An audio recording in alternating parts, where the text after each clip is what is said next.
Kuliah ya. Ini di mata kuliahnya Ibu Ian ya kalau saya tidak salah. Ini kalau boleh tahu mata kuliahnya apa ya Bu Ian ya? Mata kuliahnya STEM, Bu. Oh memang mata kuliahnya namanya STEM. Oke. Jadi nama mata kuliahnya adalah STEM berarti penjenengan atau mahasiswa di sini saya yakin sudah familiar dengan STEM karena sudah diberi pengantar. Sebelumnya izin saya ingin berbagi layar dan mungkin bertanya terlebih dulu. Penjenengan semua ini sudah terbiasa menggunakan earpod atau belum? Ada yang familiar dengan earpod? Belum Bu, cuman dulu ada salah satu mahasiswa kita, Bu Nunik, yang suka pakai handphone. Oh Saya, gitu. Bu. Oh Bu, ya. Bu Nunik sudah Ya, biasa Bu. pakai earpod ya. Ya, karena pada kesempatan kali ini saya akan menggunakan earpod ya. Untuk berinteraksi ya, untuk berinteraksi karena waktunya itu sempit sehingga kalau nanti teman-teman semua harus mendengarkan saya terus berceramah ya nanti di waktu siang hari ini bisa mengantuk gitu. Nah, jadi kalau memungkinkan ya itu silahkan bisa masuk ke dalam kelas yang nanti saya berikan linknya begitu supaya bisa aktif. Nah, ini ada di sini. Kemudian saya kopikan di menu chat ya.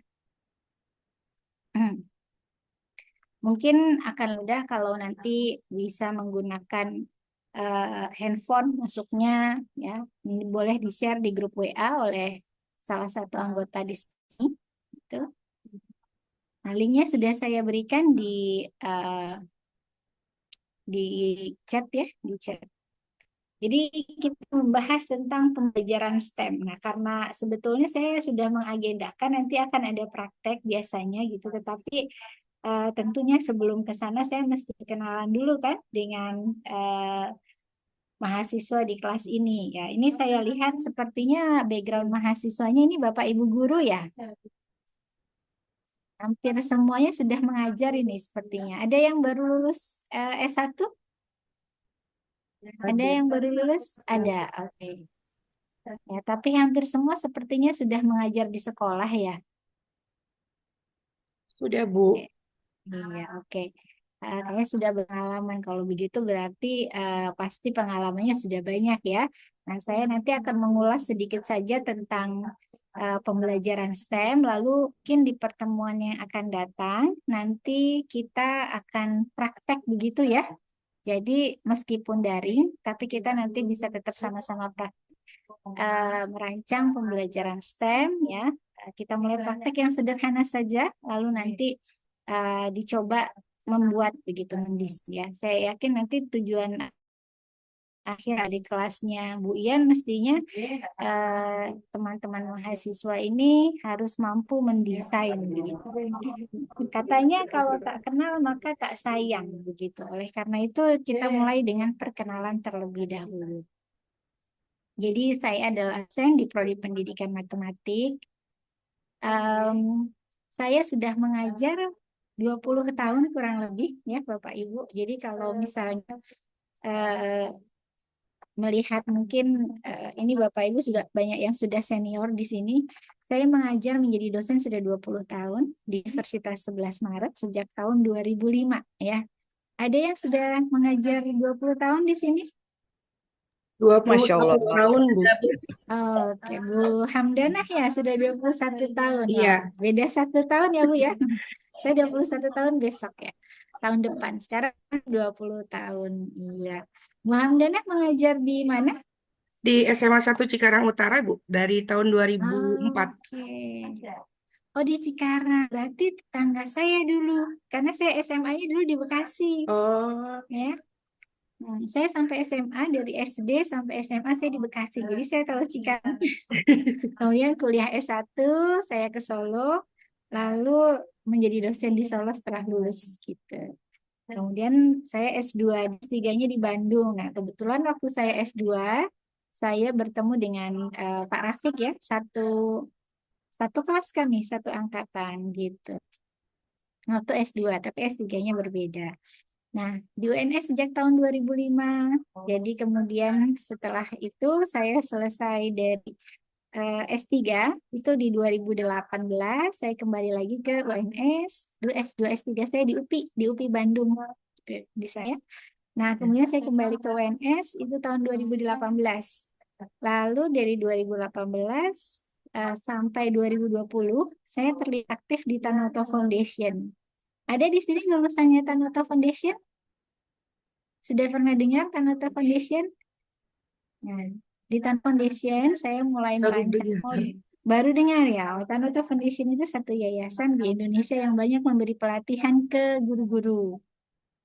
5 provinsi dulu, Jawa Barat termasuk salah satunya sebetulnya ya. Nah, itu sampai 2020. Lalu 2020 saya diminta menjadi Deputy Director for Program di Siameo Kitab for Mathematics in Mathematics. Jadi kalau misalnya teman-teman itu ada yang mendengar Sikim atau Siameo, pelatihan dari Siameo gitu ya. Nah, itu saya sempat menjadi direktur programnya dari tahun 2020 sampai 2023. Ya 2023. 2023 saya kembali lagi ke UNS, lalu di 2023 itu diminta menjadi ketua international office-nya UNS, juga mengelola jurnal. Lalu di 2024 kemarin diminta menjadi ketua prodi di S2 Pendidikan Matematik. Jadi sama dengan Pak Rafiq gitu ya sampai sekarang gitu. Kira-kira itu kurang lebih latar belakangnya. Nah, sambil menunggu ya, ini sudah ada 8 orang yang bisa berpartisipasi nih di sini. Nah, sambil menunggu mungkin saya ingin tahu kalau misalnya nggak bisa masuk ke Nirpotnya enggak apa-apa. Tapi kalau yang bisa masuk boleh mengisi jawabannya. Jadi kira-kira pengalamannya penjenengan semua terkait dengan STEM itu sejauh mana? Karena ini mata kuliahnya STEM, pasti nggak mungkin baru mendengar ya.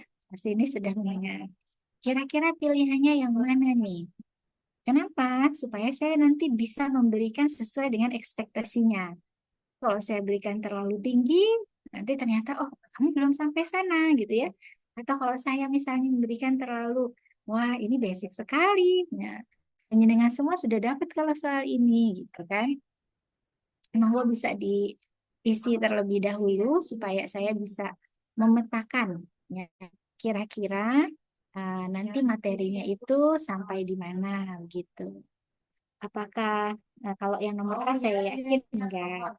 Kemudian kalau yang B misalnya ya mungkin saja karena kan sudah banyak yang mengajar. Atau yang C atau yang D atau justru bahkan yang F gitu. Ya, F nih. Berarti kalau yang F ini biasanya sudah bisa jadi STEM leader nih kalau di sekolah nih guru-guru ya. Ada STEM leader. Kita lihat ya jawabannya. Oke. Nggak akan tampilkan kok namanya. Jadi santai saja ya. Ya, boleh ngisi yang mana saja. Oke, banyak kan ini kayaknya yang B. Oh, udah ada yang C, udah ada satu ya. Jadi kebanyakan ini sudah tahu tapi belum praktek. Rata-rata sudah dengar sih, sudah tahu, cuma memang masih mau belajar lebih jauh ya, masih perlu belajar lebih banyak gitu. Oh, ini ada juga yang F nih. Ada yang F, kemudian ada juga yang F. Oh, banyak juga ya sampai di F ya. Oke, ya rata-rata masih di B. Oke, terima kasih banyak ya. Terima kasih banyak. Ya, kita mulai dulu ya. Jadi sebetulnya eh, kalau kita berbicara tentang STEM, mesti kita berpikir begini. Memang apa sih hebatnya STEM? Atau kenapa kita harus pakai pendekatan STEM? Jadi ada latar belakang. Kira-kira kalau menurut Pak Nanan nih, kalau menurut Pak Nanan kira-kira kenapa ya kita harus menggunakan pendekatan STEM? Atau kok mesti ada mata kuliah STEM di Unsika gitu? Kenapa kira-kira Pak? Kak, ya Ibu mencoba menjawab ya, Ya, karena silakan. untuk eh, teknologi semakin ke sini semakin berkembang kan, mungkin dengan teknologi akan ada teknologi terbarukan gitu. Jadi biar pemikiran manusia itu dapat berkembang dan dapat dipergunakan apa yang di dalam teknologi tersebut. Bu. Triknya aja. Oke, terima kasih Pak Nanang. Ya, meskipun putus-putus saya bisa menangkap. Jadi, kenapa harus pembelajaran STEM? Karena kita mesti mempersiapkan diri. Ya, di masa yang akan datang itu teknologi akan semakin canggih gitu. Sehingga kita harus siap. Oke, kalau Pak Nanang tadi berbicara dari sisi teknologi ya. Nah, kalau misalnya di sini ada Ibu Artini, boleh? Kalau Ibu Artini kenapa nih kira-kira? Izin menjawab Ibu, Silakan. untuk apa ya? Kebetulan saya mengajarnya di SMA ya. Kita sebagai guru harus mengikuti zamannya mereka gitu. Tidak jauh beda dengan jawabannya Pak Nanang.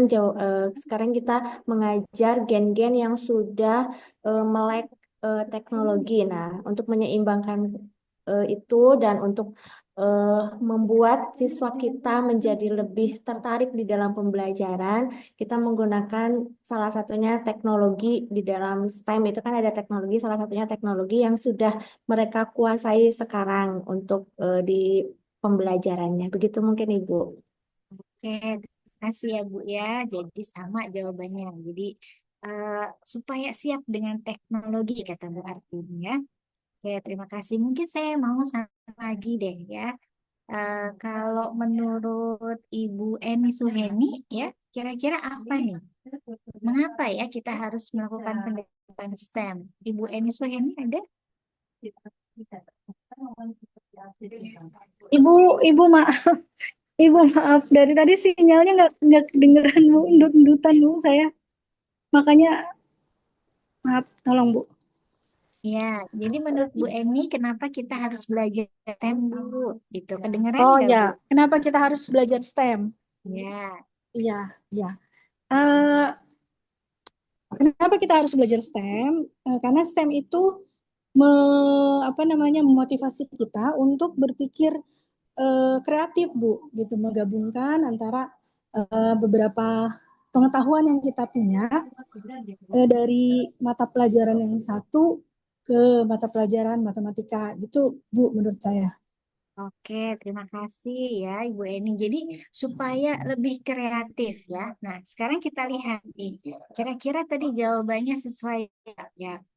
Nah, kalau diperhatikan ya, Bapak Ibu, ini semuanya adalah satu dan rekan-rekan sekalian ya.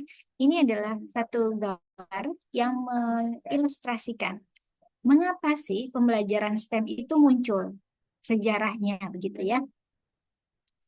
Jadi abad 21 itu banyak tantangan yang muncul yang mungkin belum pernah dihadapi oleh manusia ya, oleh manusia pada tahun-tahun sebelumnya. Artinya tantangan di abad 21 itu semakin kompleks ya. Jadi semakin rumit dan complicated atau semakin pasti membutuhkan kemampuan yang lebih tinggi untuk bisa menyelesaikannya. Berbeda dengan zaman-zaman dulu. Kenapa? Karena masalah itu semakin hari semakin kompleks. Contohnya, ketika kita menghadapi kasus COVID. Nah, kasus COVID itu sebetulnya hanya kasus dari sudut pandang kesehatan. Awalnya mikirnya gitu, ini kan cuma soal penyakit. Tidak bisa diselesaikan sendirian oleh para dokter. Nggak mungkin, ya. Semua pihak harus turun tangan bersama-sama dan bekerja sama. Itulah tadi mengapa memunculkan kemampuan abad 21. Jadi di abad 21 maka muncul yang disebut dengan 4C yang tadi disebutkan sama Bu Artika, Bu Artini ya, yaitu ada kreatif di situ, ada kritis di situ, ada komunikasi di situ ya. Satunya lagi apa? 4C itu ada problem solving juga di sana ya. Sehingga kemampuan ini loh yang harus dimiliki oleh siswa. Tidak bisa siswa itu hanya memiliki satu latar belakang saja, misalnya jago di matematik tapi dia nggak bisa IPA, itu nggak bisa. Kenapa?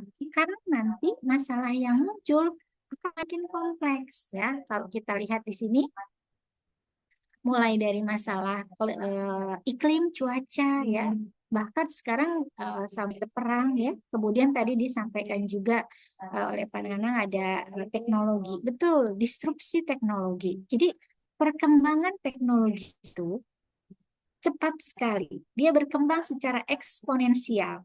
Padahal tadi kemampuan manusianya itu kiamnya saja itu belum memiliki tadi kemampuan yang bertumbuh secara eksponensial. Contoh misalnya, Bapak Ibu punya handphone, semua pasti punya ya, atau punya laptop, tapi Bapak Ibu coba lihat di handphonenya masing-masing. Ada berapa aplikasi di situ?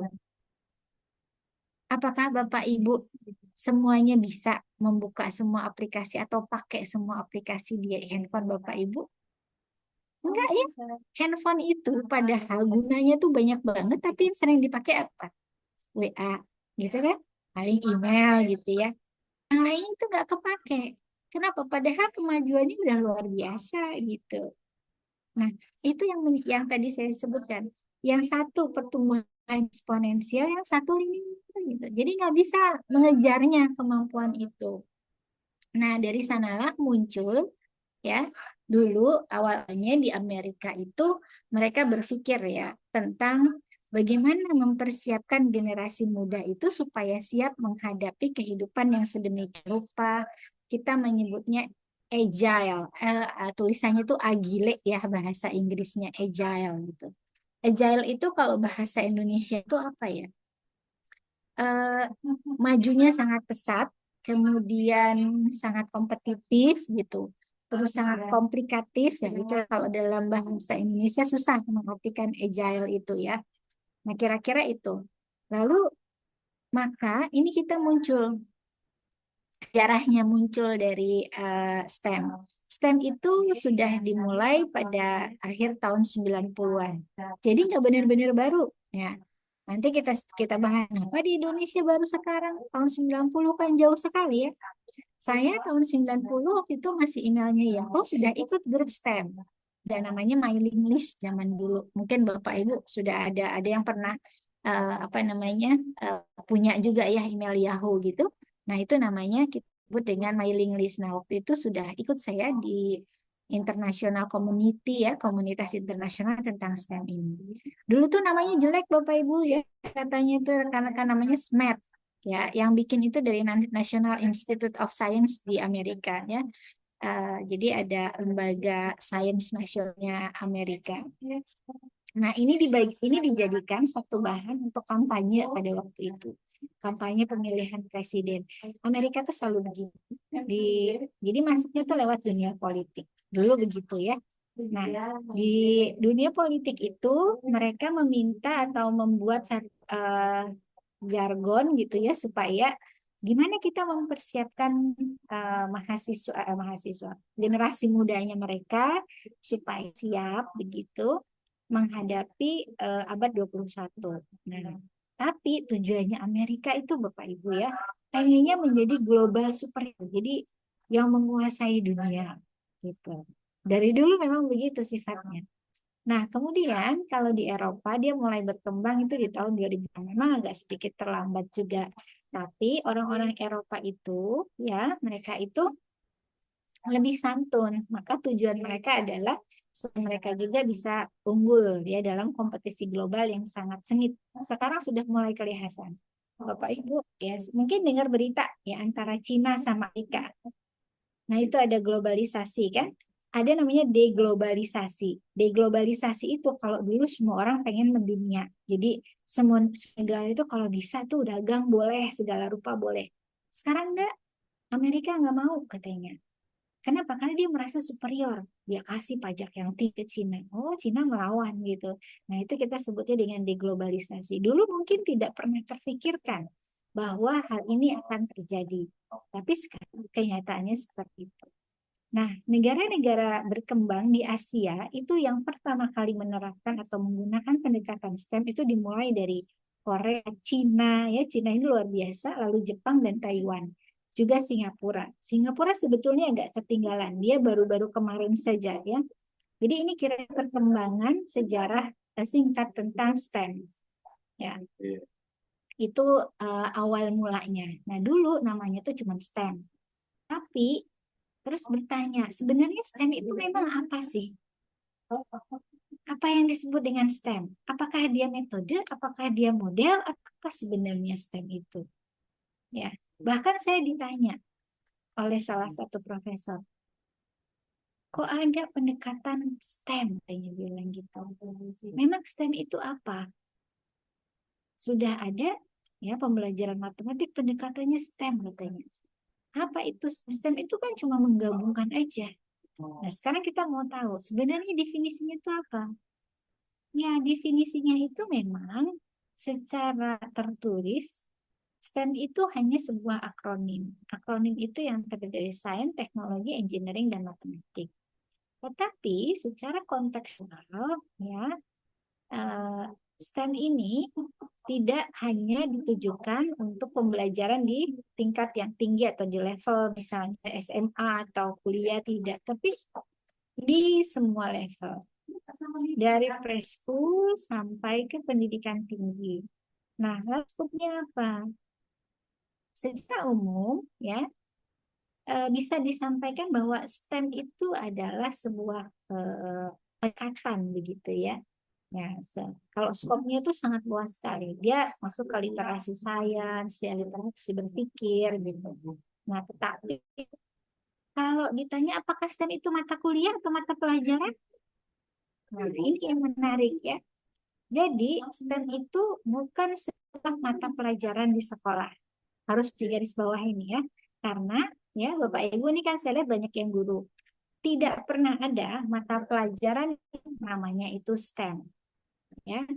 STEM itu adalah sebuah pendekatan yang modern yang dia itu ingin agar melalui pembelajaran ini siswa-siswa itu memiliki kemampuan berpikir kritis, pemecahan masalah, kemampuan berpikir tingkat tinggi, ya, dan semua kemampuan yang terwadahi di dalam abad 21 gitu. Nah, yang digarisbawahi itu adalah tadi STEM itu bukan mata pelajaran.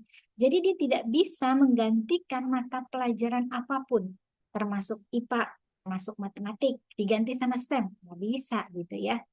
Nah, di sini ada jantungnya STEM. Nanti kita bahas apa itu jantungnya STEM, yaitu Engineering Design Process. Nah, itu yang ada di huruf E, engineering. Nanti apa itu engineering? Nanti kita bahas. Jadi STEM, apakah STEM itu kurikulum? Oh, kan. STEM itu hanya cara untuk membuat atau mengorganisasikan dan untuk melaksanakan proses pembelajaran yang melibatkan unsur-unsur dari sains ya, dari teknologi, engineering, dan matematik yang nanti ditambah satu lagi unsur, ada unsurnya itu arts atau seni. Ya. Kalau kita merujuk pada definisi, menurut Shaughnessy, ya, STEM itu pendekatan yang fokus pada problem solving. Nah, problem solvingnya itu pakai apa? Pakai konsep, pakai prosedur, ya. Prosedur dan konsepnya ini diambilkan dari yang ada di komponen tadi, dari sains, ya, dari matematik. Lalu, bagaimana prosedur itu digunakan? Maka menggunakan engineering tadi. Dan juga tidak lupa dengan memanfaatkan teknologi. Ya, nanti kita bahas apakah teknologi yang dimaksud dalam STEM ini. Ya. Nah, STEM ini adalah satu pendekatan yang dia itu harus mengintegrasikan lebih dari satu disiplin ilmu. Jadi, kalau misalnya di matematik aja bisa nggak? Ya, kalau cuma matematik toh nggak bisa. Bukan STEM namanya, gitu. Tapi harus lebih dari 2 atau lebih ya. Nah, karena ini tadi merupakan, kita bisa menyebutnya Nanti ada nama istilahnya multidisipliner, interdisipliner, dan transdisipliner. Itu berkaitan dengan yang tadi. Nah, ini memang merupakan metadisiplin. Tujuannya apa? Ya, ya, tujuannya tentu tadi untuk membangun kemampuan berpikir kritis, kreatif, dan lain sebagainya yang dibutuhkan di abad 21.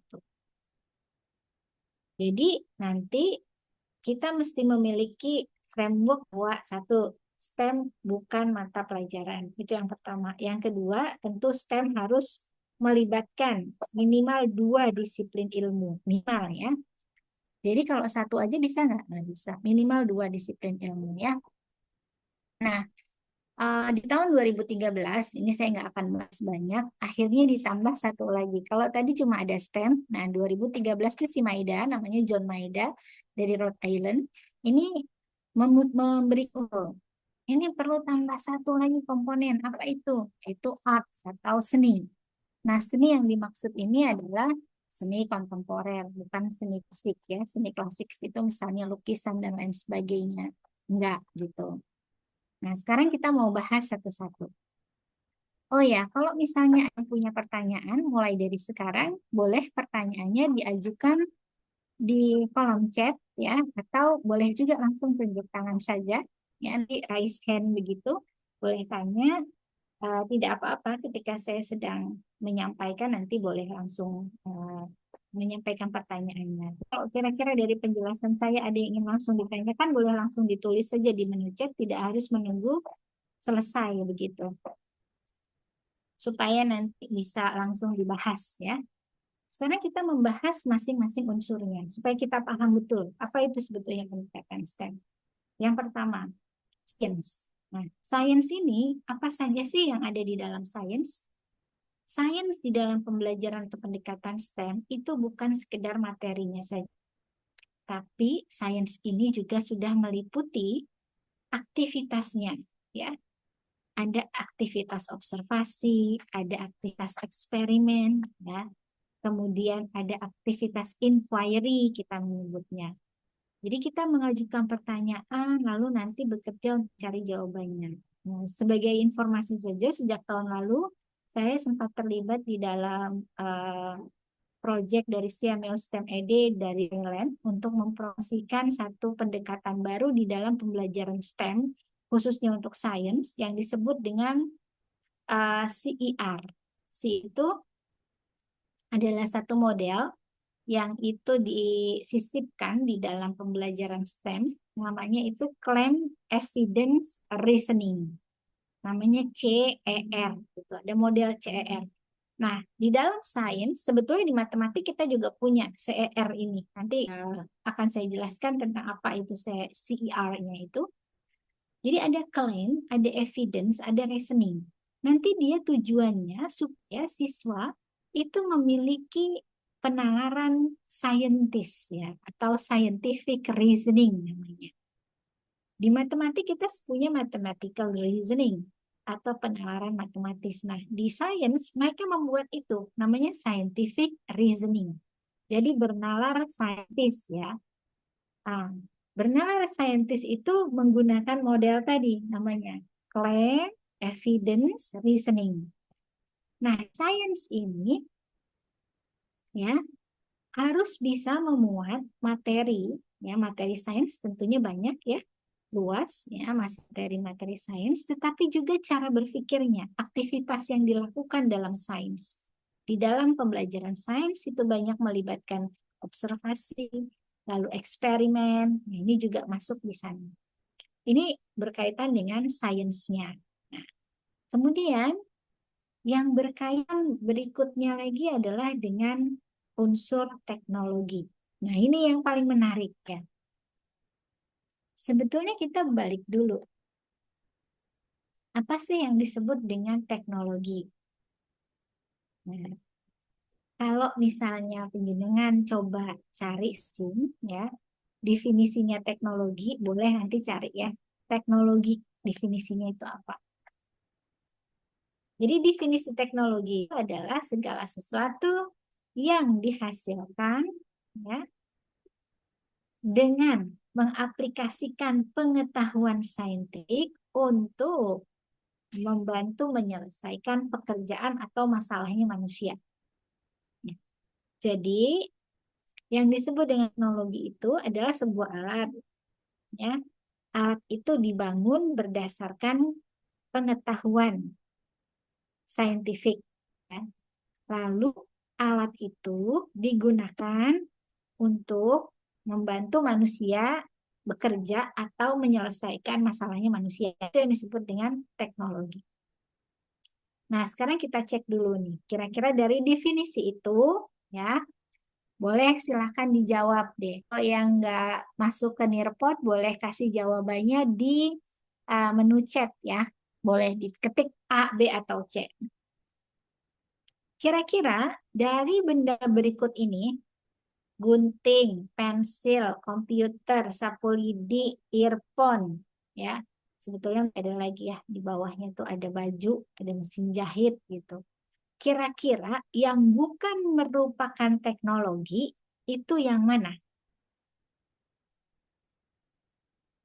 Jawabannya boleh lebih dari satu ya. Yang bukan teknologi itu yang mana?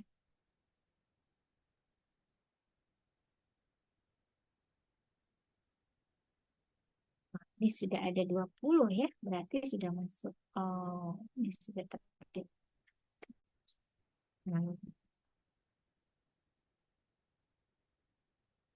yang bukan teknologi kira-kira yang mana?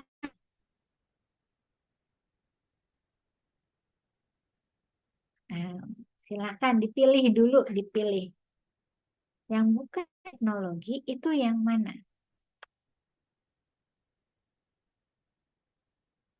Yuk, saya tunggu ya. Enggak tuh dipilih. Kira-kira dari berapa nih? 1, 2, 3, 4, 5, 6. Di 7 ini, ada berapa yang bukan teknologi?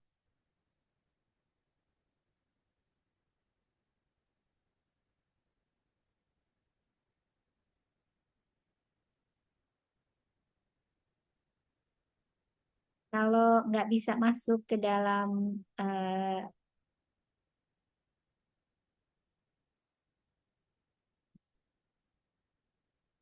oke ya, Bu Hamdanah udah jawab nih katanya. Bu, maaf itu nggak bisa lebih dari satu, Bu, jawabannya. Nggak bisa lebih dari satu ya. Oke, pilih saja Bu kalau nggak bisa lebih dari satu. Enggak. Yang bukan teknologi itu yang mana kira-kira? Nah, ini Bu Hamdalah katanya, meskipun teknologi sederhana. Jawabannya yang mana, Bu? Yang A, yang B, yang C gitu ya. Bu Hamdalah boleh ketik yang mana gitu. Kalau menurut Aam semuanya teknologi, Bu. Oke, semuanya teknologi Iya, katanya. walaupun teknologinya sederhana seperti baju tadi kan sesuai dengan definisi, salah satunya teknologi itu adalah membantu pekerjaan manusia. Kalau menurut saya baju pun itu membantu pekerjaan kita untuk menutup aurat gitu. Menurut saya ini mah ininya saya gitu kan ya. Meskipun secara ini kan biasanya kalau kita bilang teknologi itu berkaitan dengan sistem-sistem gitu. Sapu lidi pun menurut saya ya teknologi, walaupun itu teknologi yang diciptakan oleh nenek moyang kita untuk membantu kita membersihkan sampah-sampah gitu. Jadi kalau menurut definisi yang teknologi yang tadi ya itu menurut saya seperti itu. Terima Oke, kasih, Ibu. terima kasih Ibu Hamdanah ya. Ini ada Bu Tariska. Oke, silakan Ibu Tariska, mangga.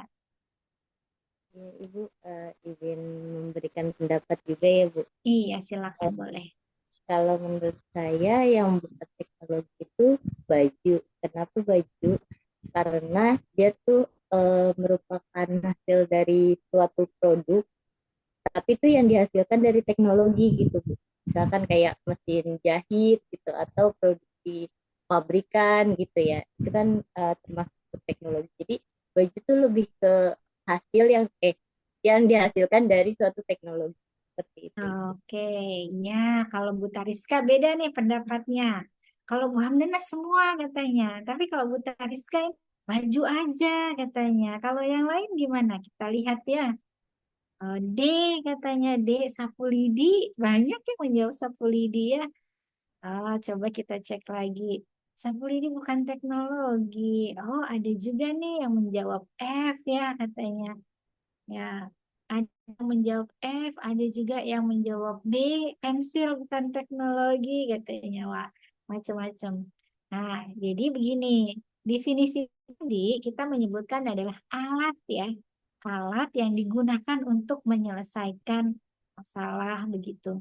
Tadi Bu Hamdi menyampaikan baju juga kan alat katanya karena kita pakai gitu. Ya, tapi pendapatnya Bu Tariska itu eh, ya yang sesuai. Kenapa? Karena betul kata Bu Tariska. Kalau baju itu adalah hasil dari ya hasil dari menekan teknologi kita memiliki baju ya, tapi dia bukan alatnya. Nah, bagaimana dengan sapu lidi? Betul kata Hamdana, Bu Hamdana tadi. Ya, sapu lidi itu teknologi loh. Ya, kenapa? Karena sapu lidi adalah alat ya. Gunting teknologi, pensil teknologi. Kenapa lagi? Pensil adalah alat yang digunakan manusia untuk bekerja. Itu juga teknologi. Gitu ya. Super banget nih tadi. Kita kasih aplaus dulu deh buat Bu Tariska sama Bu Hamdanah ya. Ini luar biasa. Ya, betul sekali. Jadi, seringkali dalam pembelajaran STEM ini miskonsepsi yang banyak banget terjadi. Ya, saya memberikan training hampir ke seluruh Indonesia dan juga di beberapa negara ASEAN begitu ya. Teknologi itu pasti yang elektronik katanya. Enggak, tidak semua teknologi itu elektronik.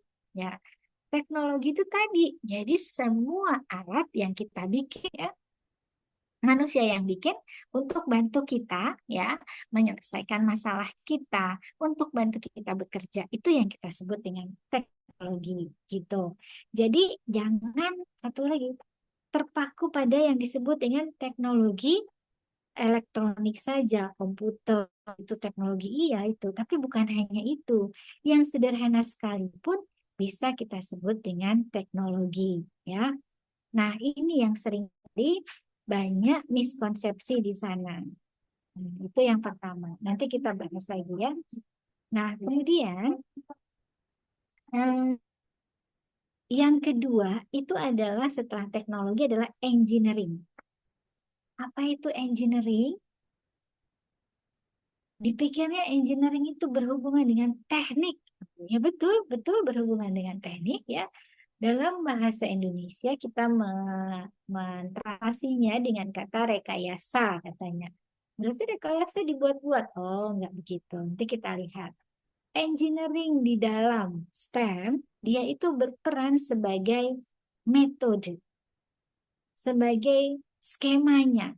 Ini hatinya atau apa namanya komponen utamanya dalam STEM, yaitu metode yang metode ini itu diambil dari metode saintifik ya dan juga pengetahuan matematis ya. Ini digaraplah yang disebut dengan engineering design proses ya. Jadi engineering di sini adalah proses penyelesaian masalah itu. Langkah-langkahnya seperti apa? Itu yang disebut engineering. Jangan sampai nanti keliru yang dimaksud engineering itu adalah harus dengan pakai teknik gitu. Bukan, ya. Tidak selalu begitu. Yang disebut dengan engineering itu adalah proses penyelesaian masalah di dalam STEM, karena STEM itu fokusnya kepada problem solving. Nah, bagaimana dia menyelesaikan masalahnya? Maka digunakanlah unsur engineering. Karena di dalam engineering itu ada cara untuk menyelesaikan masalah. Ya, yang disebut dengan engineering design process. Nah, ini nih. Engineering design process ini adalah jantungnya STEM. Ini yang paling penting ketika kita implementasi di dalam kelas. Nah, apa saja langkah-langkahnya? Nah, nanti banyak variasinya ya. Ada yang menggabungkan dengan design thinking, ya. Ada juga yang langkahnya di breakdown, tergantung dari pendekatan yang kita pakai, punya siapa, punya Jolie atau punya yang lain misalnya. itu dimulai dengan yang pertama ini adalah tujuan. Tentu saja tujuannya adalah menyelesaikan masalah, ya. Langkah yang pertama dilakukan itu di sini mulai dari ajukan pertanyaan, masalahnya itu apa sih? Nah, setelah itu baru coba kita bayangin masalah itu tuh kira-kira kita bisa selesaikannya gimana. Tuh. Nah, setelah itu baru kita bikin rencananya dulu. Jangan langsung praktek gitu, jangan langsung, oh ini kerjakan gitu ya, dicoba-coba, enggak. Nah, ini yang membedakan. Nanti kita bahas dengan yang di matematik ya. Nah, kalau di matematik itu ada langkah-langkah juga, tapi berbeda. Nah, bayangkan dulu. Setelah dibayangkan, lalu kita buat rencananya seperti apa sih? Setelah dibuat rencana, baru dieksekusi rencana itu. Nah, terakhir baru dites. Apakah masalah yang tadi selesai dengan eh, apa namanya, dengan implementasi yang kita sudah jalankan tadi dari rencana.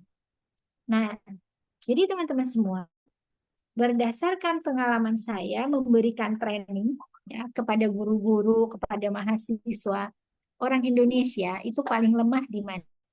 Begitu punya masalah, saya kasih dia masalah, saya kasih dia constraint, ya, itu yang dia lakukan adalah langsung dia kerjakan. Dia pernah membuat rencana. Hampir, ya, hampir semuanya seperti itu. Contoh, ya, ini saya punya pengalaman. Waktu saya membangun rumah, ya, mungkin di tahun 2018 ya, saya buat 2 lantai. Kemudian tukangnya itu mau bikin tangga. Jadi tangganya itu dia nggak mau lihat gambarnya, dia langsung bikin aja. Nggak dia hitung. Apa yang terjadi? Sampai atas nggak sampai tangganya. Akhirnya apa? Dia bongkar lagi. Nah, di kita tuh banyak yang seperti itu. Contoh, misal, diberikan bahan gitu ya. Diberikan bahan-bahannya itu mungkin ada yang pakai karton, ada apa gitu. Disuruh bikin, suruh menyelesaikan masalah. Terus dia bikin. Dia tuh langsung dia kerjain tanpa membuat rencana. Nah, hal ini itu akan menyebabkan yang kita sebut dengan pemborosan. Kenapa? Karena dia kegagalannya akan tinggi, sumber daya yang kita pakai itu akan banyak terbuang, ya, artinya boros begitu, nggak efisien. Nah, dengan menggunakan engineering design proses, kita hindari hal yang tadi. Kita akan membiasakan anak setiap ada masalah, kita identifikasi masalahnya itu apa. Lalu kita lihat dulu sumber daya yang kita miliki apa.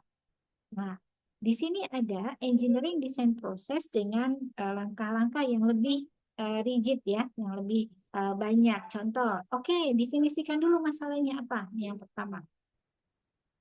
Setelah itu identifikasi. Ini yang menarik ini ya.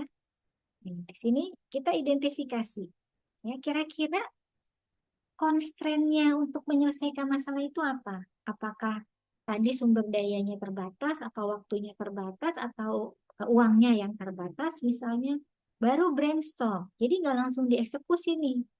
Mbak, idenya apa? Kumpulin jadi satu. Nanti ide ini kita analisis dulu. Kira-kira yang paling visible yang mana, yang paling mungkin. Nah, kita pilih tuh dari banyak ide itu. Di sini kita pilih ya. Setelah ide itu dipilih, oh kayaknya solusinya yang ini. Baru kita bikin dulu prototipenya. Nah, sini.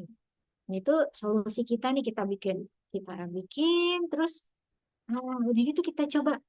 Ya, kita coba dulu di sini. Di tes. Apakah begitu dicoba dia bisa jalan apa enggak? Nah, maka kita lihat, kita evaluasi. Oh, ternyata kita cobain itu ada yang kurang. Kurangnya di sini. Nah, kalau kurang perbaiki lagi. Makanya ada iterasi di sini. Nggak bisa langsung ke solusi. Balik lagi, diperbaikinya kemana? Oh, perbaikinya ke sini dulu nih. Kenapa? Karena nggak ke brainstorm dulu. Boleh nggak ke brainstorm? Boleh-boleh aja. Kalau misalnya hasil evaluasi jauh banget dari solusi yang kita harapkan. Balik lagi, brainstorming lagi ke atas gitu ya.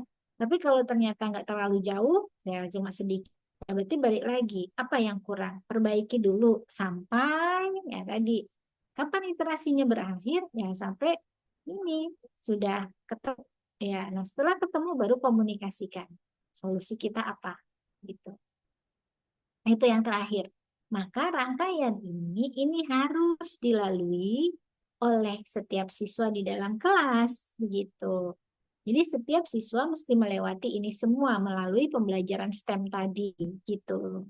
Jadi kira-kira ini yang disebut dengan jantung dari pembelajaran STEM tadi saya katakan bahwa yang disebut dengan engineering design process. Jadi si engineering itu sendiri yang kita sebut dengan prosesnya, proses melaksanakan problem solving-nya itu. Sebetulnya secara sederhana saya bisa bilang bahwa pembelajaran STEM ini pilih cuma dua. Kalau kita kaitkan dengan model pembelajaran atau strategi. Yang pertama, problem based learning. Yang kedua, project based learning. Itu ada dua itu. Nggak ada lagi yang lain tuh. Ya. Bisa problem, bisa project. Yang lainnya nggak mungkin. Ya. Hanya itu. Nah, ini adalah versi yang lain dari engineering design process. Ya.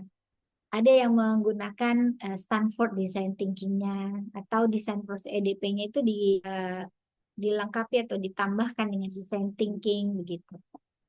Nah, karena tadi ada satu unsur yang baru, sekarang kita bahas tentang unsur seninya.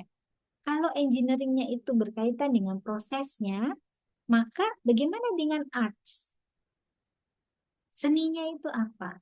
Nah, apa sih definisi seni? Jadi seni di dalam STEM itu adalah cara untuk mengekspresikan atau untuk presentasikan pengetahuannya. Ya. Jadi yang kita maksud dengan seni di sini adalah seni yang kontemporer, ya, liberal arts gitu.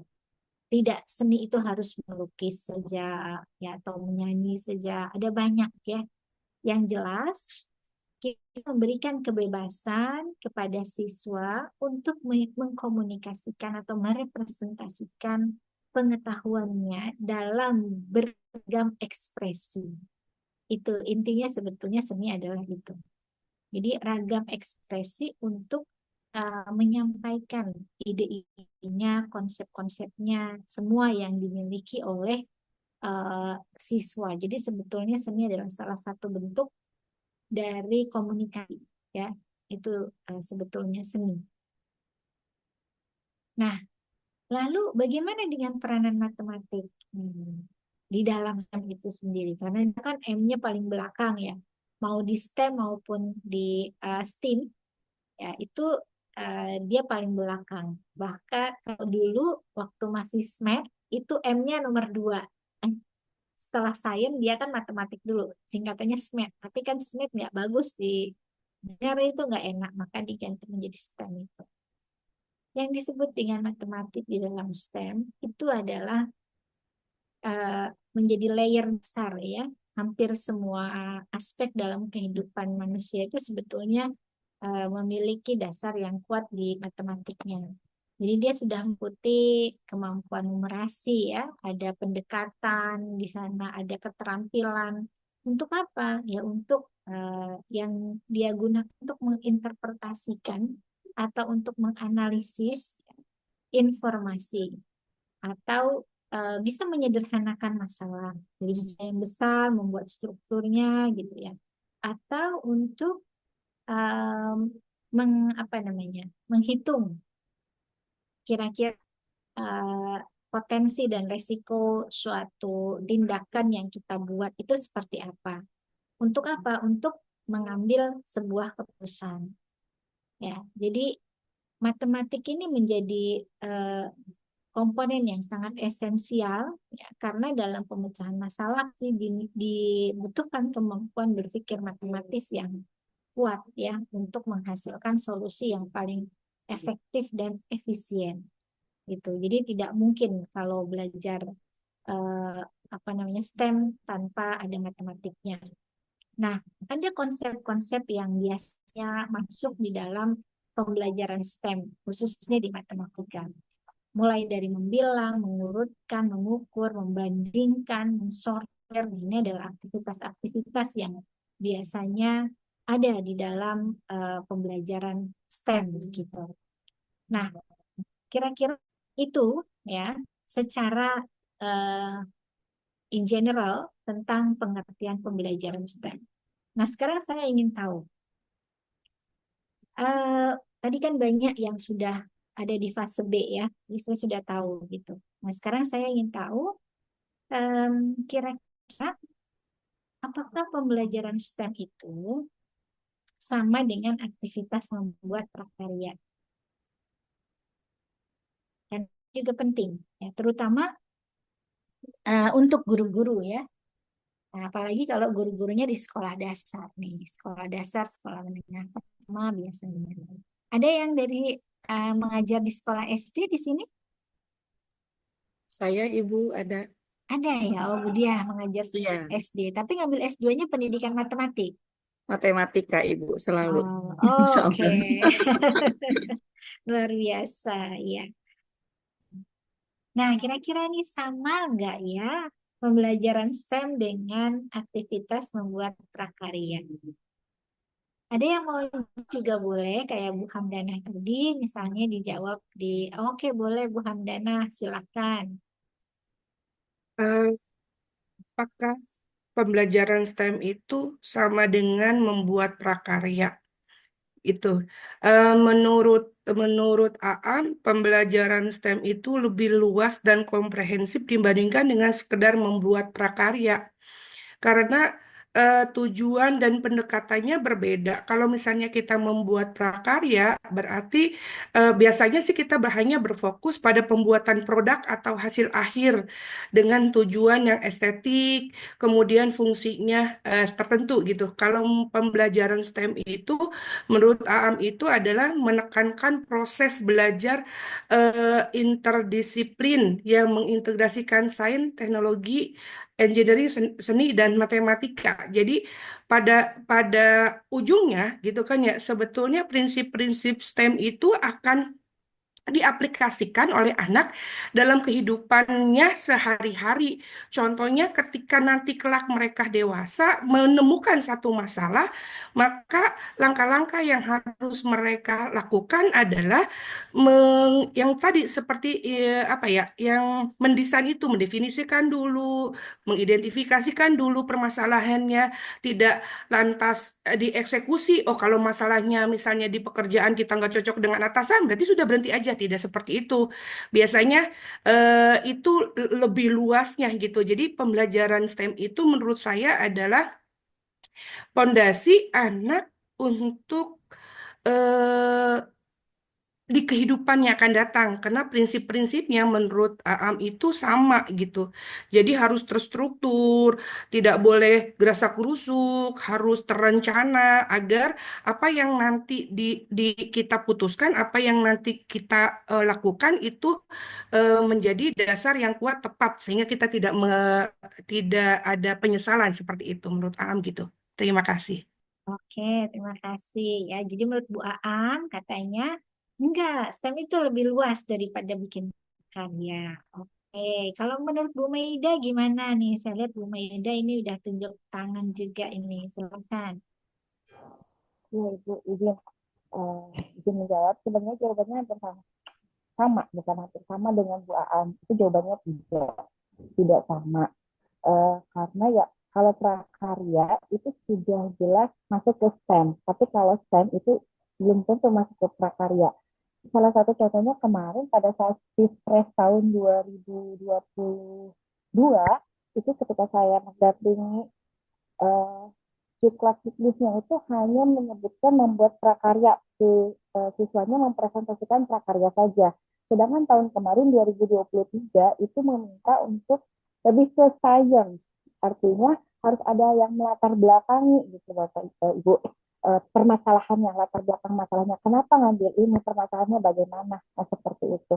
Jadi jawabannya tidak. Lalu sedikit sharing kemarin ketika OSN ada OSN dari sekolah kami itu alhamdulillah masuk ke tingkat nasional, terus juga di sana anak tersebut alhamdulillah juara. Kita mengangkat itu membuat kertas dari daun mangga kering, Ibu. Nah, sebenarnya yang bisa mungkin si anak tersebut bisa poinnya tinggi itu karena ada latar belakang. Di sekolah kami karena banyak pohon mangga, banyak daun yang berceceran, kami olah menjadi sebuah kertas. Begitu Ibu. Jadi jawabannya tidak. Oke. Terima kasih Bu Maida. Ya, jadi jawabannya tidak ya, betul sekali jawabannya tidak. Tapi tadi ada statement yang menarik juga nih. Kalau buat prakarya itu masuk STEM, tapi kalau STEM itu belum tentu buat prakarya, katanya gitu ya.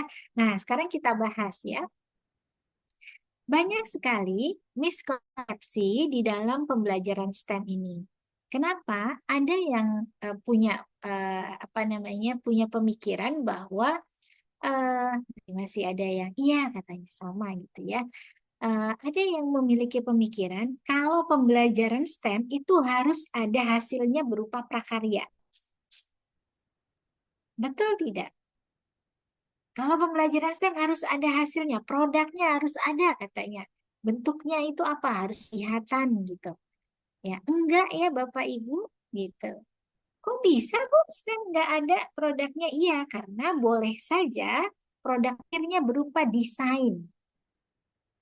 Desain dulu produknya tadi. Betul sekali seperti disampaikan Bu Maida dan juga tadi Bu Aami bahwa memang di dalam pembelajaran STEM itu pasti ada latar belakang. Yang dimaksud latar belakang itu adalah tadi ya, ada proses engineering design proses dulu di situ dan ada problem. Ya, problemnya itu apa? Di latar belakang kan ada problem. Ada problem, lalu ada constraint. Nah, problem dan constraint ini yang menjadi harus dibuat oleh si guru nih, gitu ya. Nanti anak-anak harus mengerjakan yang tadi namanya engineering design process. Mesti ada proses itu, engineering design prosesnya itu. Nah, beda kalau begini. Masih saya nih, Bu, saya mau ngajar, mau ngasih apa pelajaran STEM, anak-anak bikin eh, lampion katanya. Terus gimana kamu caranya?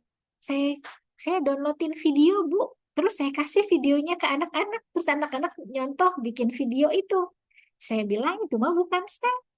Itu namanya bikin prakarya. Ya, yang itu menjawab tadi kata Bu Maida, kalau bikin prakarya pasti STEM. Belum tentu, ya.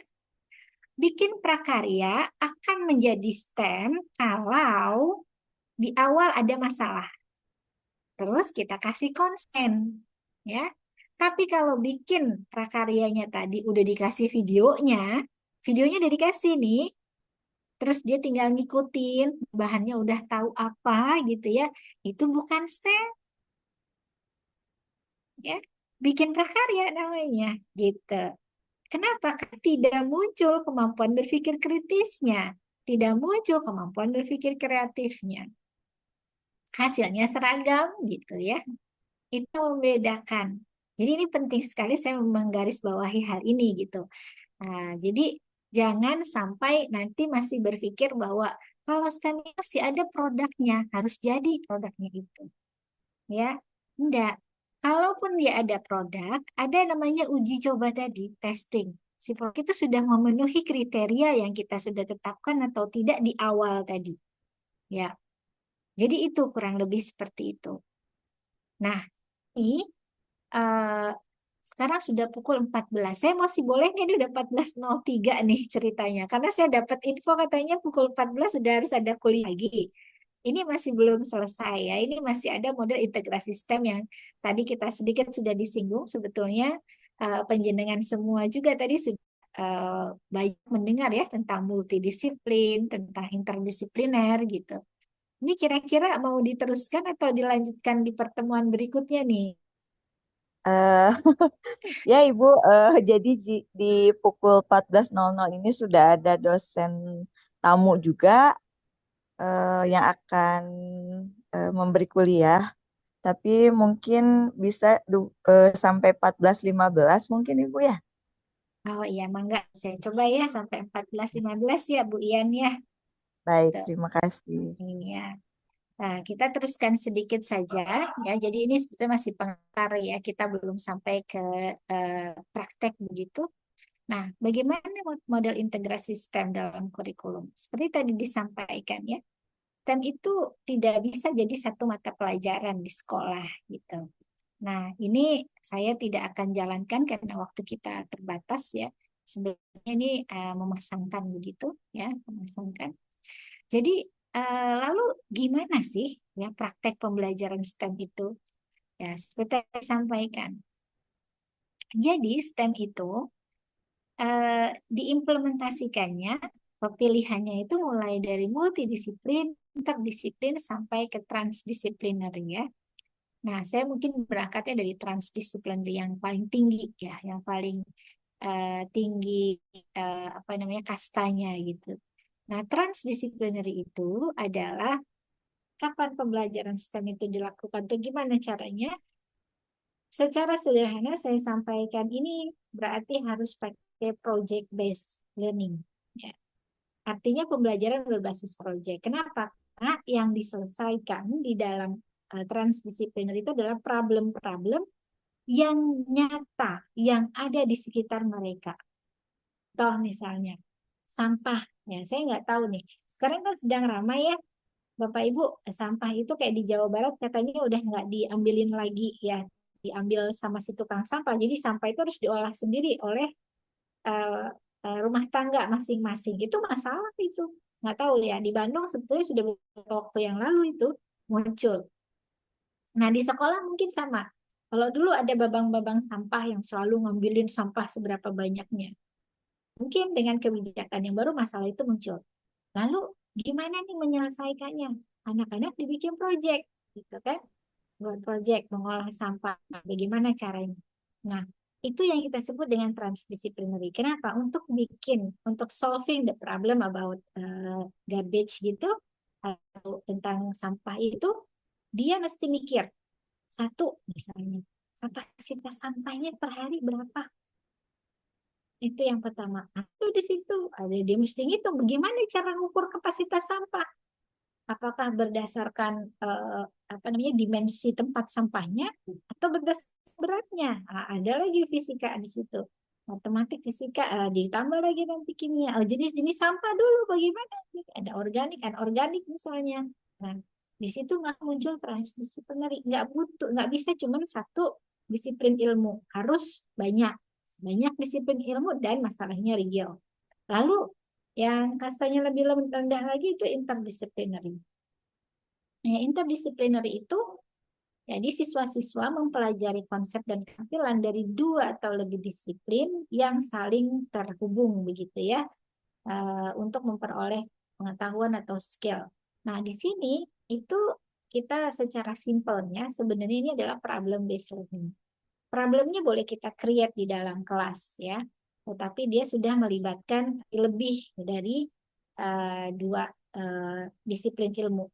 Cuma nggak harus problemnya itu real, nggak harus problemnya ada di karang-karang gitu. Ya, saya sering sekali menggunakan ini karena di matematik ya, saya bilang di satu daerah mungkin dia punya kekeringan, lalu kita bagaimana cara menyelesaikan itu dengan memiliki sumber dayanya apa saja yang bisa kita manfaatkan dari tempat tersebut misalnya. Nah, itu contoh namanya kita sebut interdisciplinary. Nah, kalau multidisciplinary ya, anak-anak itu belajar konsep atau mata pelajarannya buat beda-beda ya. Tapi dia punya tema yang sama. Nah, ini dulu di SD, saya masih ingat nih. Karena saya sempat dulu itu ngajar di Al-Azhar dan ketemu banyak di Al-Azhar 28-nya Solo Baru. Dulu itu kan ada kurikulum namanya tematik. Misalnya di SD kelas bawah ya nanti bisa tanya tadi ada guru SD juga di sini. Temanya adalah diri sendiri misal. Maka belajar IPA ya tentang diri sendiri.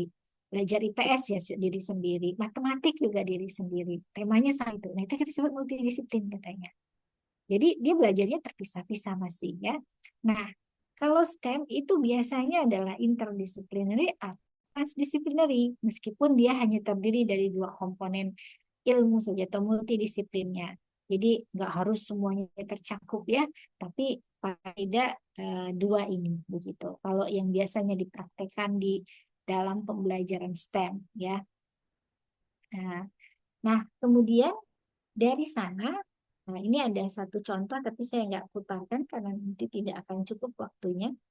Jadi salah satu yang selalu saya berikan contoh tentang pembelajaran STEM, tapi nggak mungkin ini saya berikan hari ini karena nanti waktunya nggak akan cukup ya.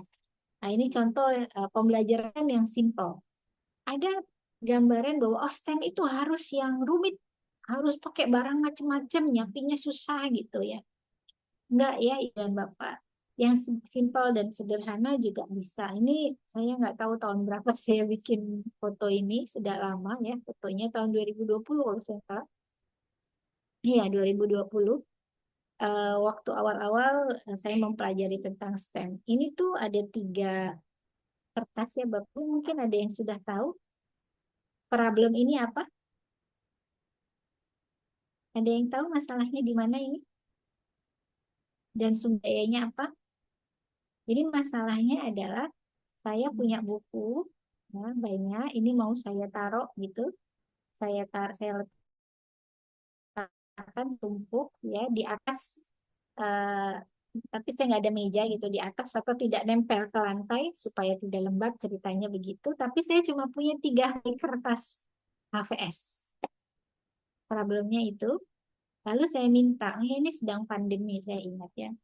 Lalu saya minta anak saya, bagaimana kamu bisa membuat satu tumpukan buku yang tidak nempel di lantai dengan menggunakan 3 kertas itu. Ya, responnya anak-anak biasa, nggak mungkin Bu, nggak bisa, masa sih Ma, ini nggak bisa, cuma kertas begini, nggak akan kuat katanya gitu. Nah, coba kamu pikirkan dulu, ini nggak boleh pakai lidi, nggak boleh, ini nggak boleh pakai besi, dalamnya nggak boleh, pokoknya hanya boleh kertas itu 3. Nah, setelah mereka merancang dulu, nah, mereka tadinya mau langsung ya kertasnya dilipat-lipat, no nggak boleh. Kalau kertasmu sudah lipat, nggak boleh minta kertas lagi gitu. Terus gimana dong? Gambar dulu kira-kira gimana gitu ya. Buat dulu gambarnya. Nah, kertasnya diapain ya? Dipikir dulu sampai akhirnya, oh coba kertasnya digulung katanya gitu. Adik. Terus saya itu coba yang mana dipilih jadi solusinya.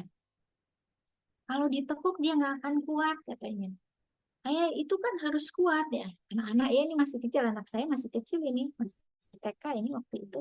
Sekarang udah SD ya. Ini malah belum sekolah ya dulu.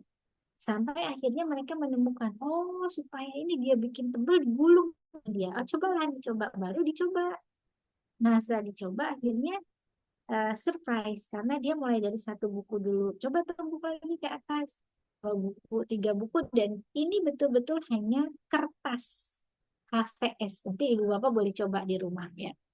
Dan akhirnya berhasil. Ini contoh yang sederhana. Kemudian ada contoh yang lain. Oke, sebentar. Nah, ini contoh yang biasa saya gunakan. Ya, tadi saya sampaikan tentang menara air ya. Saya mengadaptasi pendekatannya Jolie. Jadi dari bukunya Jolie saya bikin problem tentang menara air. Jadi di satu kawasan misalnya ada tempat yang mudah kekeringan di musim panas, lalu rumusan masalahnya adalah bagaimana membuat miniatur menara air menggunakan alatnya itu hanya sedotan dan isolasi aja. Nah, ini problemnya ini yang paling penting ya, teman-teman semua. Problem ini namanya, ini problem. Nah, problem itu ada constraint. Apa itu constraint? Nah, di sini constraint-nya. Alatnya cuma sedotan sama isolasi. Nggak boleh pakai yang lain. Terus tingginya harus 30 cm. Ya. Terus minimal maksimal 100. Ya, harus bisa menampung 300 ml. Ini disesuaikan. Ini untuk SD. Biasanya yang segini untuk SD. Kalau yang untuk tingkat lebih tinggi, maka tingginya juga minimal mungkin biasanya saya buat 50 ya, 50 sampai 150 cm biasanya gitu. Nah, terus menampungnya harus lebih banyak ya. Nah, biasanya sampai 1000 ya, sampai 1 liter air. Jadi problem yang sama bisa saya gunakan untuk jenjang yang berbeda-beda ya, seperti tadi disampaikan, jenjangnya berbeda-beda. Nah, itu ini problemnya ya. Kemudian gimana hasilnya? Nah, ini hasil-hasilnya ya. Di sini ini desainnya ya. Ini sudah 3 tahun yang lalu ya, sudah lama ya. Ini desain dulu. Desain ini pun masih harus dievaluasi. Ya, dalam desain ini sebelum dieksekusi mesti harus ada gambarnya dulu seperti ini. Ya, ada gambarnya ya, kelihatan gambarnya seperti apa gitu. Nah, kemudian setelah gambarnya ini harus dievaluasi juga gambarnya, mungkin atau enggak, berapa banyak yang harus dibutuhkan. Ya, desainnya bisa berbeda-beda tuh.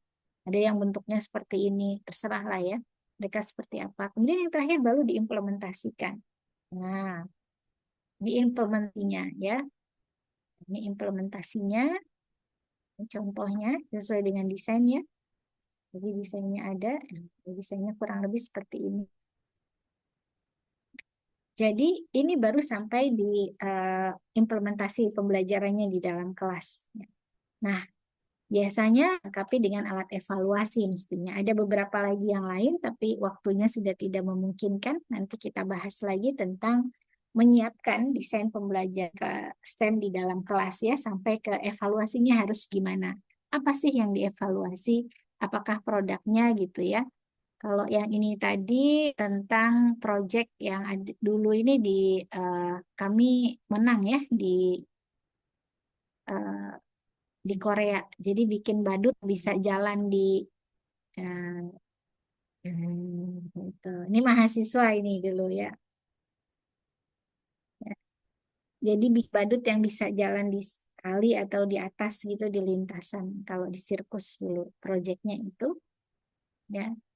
Nah, kira-kira ini contohnya ya, karena waktunya juga sudah habis. Ini contoh juga waktu saya di Finlandia bikin geodesic dome ya.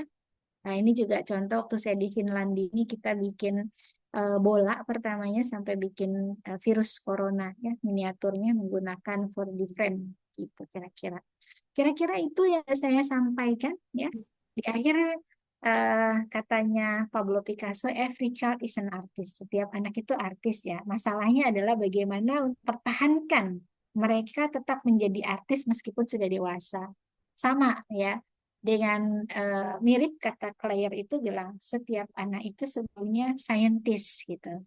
Tapi masalahnya bagaimana kita mempertahankan agar dia tetap menjadi saintis penuh keingintahuan sampai dia tumbuh dewasa. Ya, kira-kira itu dari saya, Ibu Ian. Terima kasih banyak. Kalau ada pertanyaan, monggo. Saya sangat terbuka, boleh dikirimkan juga lewat media sosial, misalnya ke kontak saya. Ya. Terima kasih. Wassalamualaikum warahmatullahi wabarakatuh. Waalaikumsalam Waalaikumsalam warahmatullahi warahmatullahi wabarakatuh. wabarakatuh. Masya Allah, tabarakallah. Terima kasih Bu Farida. Baik teman-teman mahasiswa, mari kita kasih aplaus dulu untuk Ibu Farida semuanya. Terima kasih Ibu. Ya, sama-sama Bu Lebih Ian. sekali. Mudah-mudahan bermanfaat. Masya Terima Allah kasih sangat semuanya. bermanfaat. Iya. Insya Allah nanti satu pertemuan lagi di pekan depan Ibu ya. Iya, Mohon maaf nanti saya sebelumnya ini off kamera karena sedang listriknya mati gitu. Jadi agak gelap-gelapan. Ya, nggak terima apa-apa Bu kasih. Ian. Iya, sama-sama. Untuk pekan depan nanti jadwalnya boleh di-share lagi karena Kamis depan hari Baik. libur ya. Ya, insya Allah di hari Jumat ya Bu ya. Ya, mudah-mudahan nanti bisa di hari Jumat. Nanti saya kabari lagi ya. Baik. Terima kasih Ibu Ya, untuk hari ini. sama-sama. Saya tutup dulu Selamat. ya semuanya. Ya. Makasih Ibu. Makasih Ibu. Terima kasih banyak Ibu.